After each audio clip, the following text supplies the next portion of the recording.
I think my colleague, Leland Vittert, may be the first person in this business that I can remember writing a book that really wasn't for him.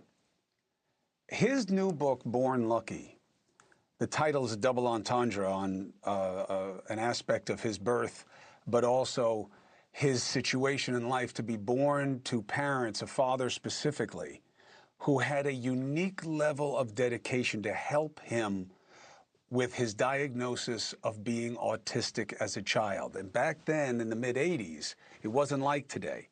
It was something that you had to worry about, that you wanted to keep quiet, and they did. He's got his book out, Born Lucky, A Dedicated Father, A Grateful Son, and My Journey with Autism. And he's got an hour-long special hosted by Bill O'Reilly airing this Sunday. Here's a taste of it.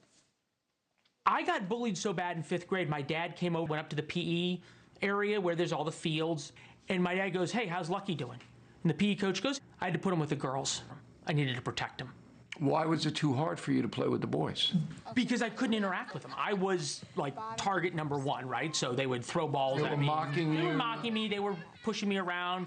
I didn't know what to say. I didn't know how to have a conversation. I didn't know how to play or laugh. Were you confused about this? Terribly confused and hurt, but I didn't know how to fix it. Leland joins me now. I got to tell you, I'm going to watch the special. If that O'Reilly doesn't cry at any point talking to you as you recount this story, I will slap the tears out of his face. Leland, I have to say, this is such a beautiful gift that you're giving to so many families and kids out there struggling with what to do for their child to help them live the best life they can, which they can on the spectrum, but it's not easy. Thank you for saying, look at me. Well, thank you, Chris. And I think you rightly point out, it is my story, Born Lucky. You can get it on Amazon right now. Don't change the channel, but pick up your phone and feel free to order it. It is for all these families, every family whose kid is struggling the way I did, not just with anxiety, not just with ADHD or autism, but bullying and the difficulties of growing up, parents, grandparents, aunts, uncles. It's actionable stuff to give parents real hope. And look, this book has the darkest, deepest, most awful memories of my life. It's not fun to go to therapy on national television, but I'm doing it because I think it can really help folks. And my dad had a hard time sharing this story. He didn't ever tell anybody about my diagnosis. He didn't want me defined by it. He didn't want me using it as an excuse. But I asked him at the end when we had a manuscript, I said, okay, I get you're uncomfortable about this, but if someone had handed you this book when I was diagnosed, when you were sitting there and I was 5 years old and you were in that little medical office and they said, there's nothing we can do for him and we don't know what's going on inside his head, and his eyes lit up, he said it would have been like magic for me.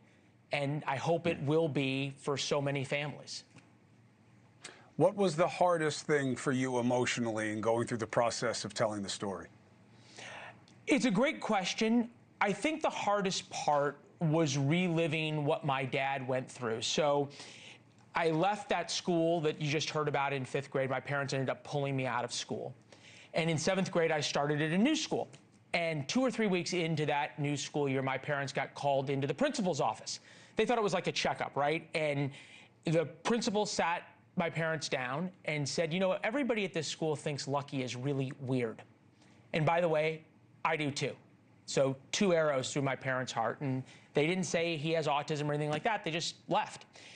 And my dad at that point was spending every night at home with me, putting me back together after the days of bullying and isolation. So he now gets me to 8th grade, and I come home after 8th grade. He's standing at the end of the driveway, and he asked me how was school that day. And this was an everyday occurrence.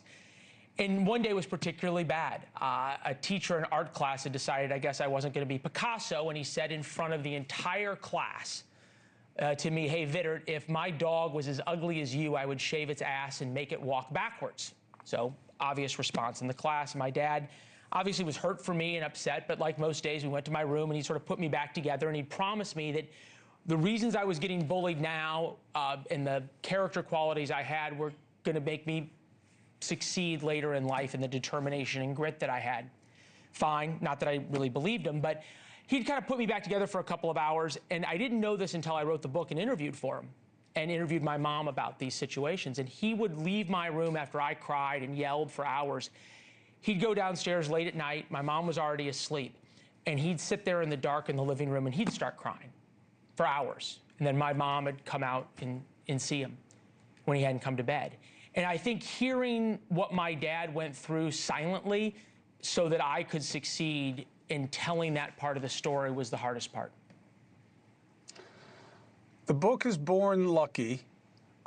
He had Leland had birth complications, umbilical cord, and so he was lucky. So his nickname was Lucky. I don't believe in luck. I believe in work and commitment. And I got to tell you, Leland, one, your father's got to be so proud, your mother and father, of where you are at this early stage. And you're a beautiful guy. But I hope when you have a son and you have a daughter, and may God bless you and your wife with family, when you realize what kind of superhero you had as a father. Unquestionably. Are you able to, because you don't know anything else. He's the only dad you've ever had. But how do you do that? How do you make him know how special he is to you? Well, this is the thank you, right? This is the love letter to my dad and the thank you. And I think the thank you, the best possible thank you to him, and I know he's watching right now, he watches you every night, is to help share this story and give hope to other families, right? That are suffering silently as he did, and to tell people you're not alone. I got to tell you, I love it. I just love it. It's the right time. It's the right message. And I got to tell you, you're the right guy because, the knock on you is you're too perfect. And when people understand how you got here and the bond with your father, what a guy. What a guy. Thank you for the gift of the book. I love being your colleague, and I love being a part of you getting to share this story. Thanks, Everybody Chris. should read it. Thank you. My brother, you will pick up the coverage right after this break. And Mr. Vittert, I wish I could be half the father you are. We'll be right back, or he will. I got to go cry.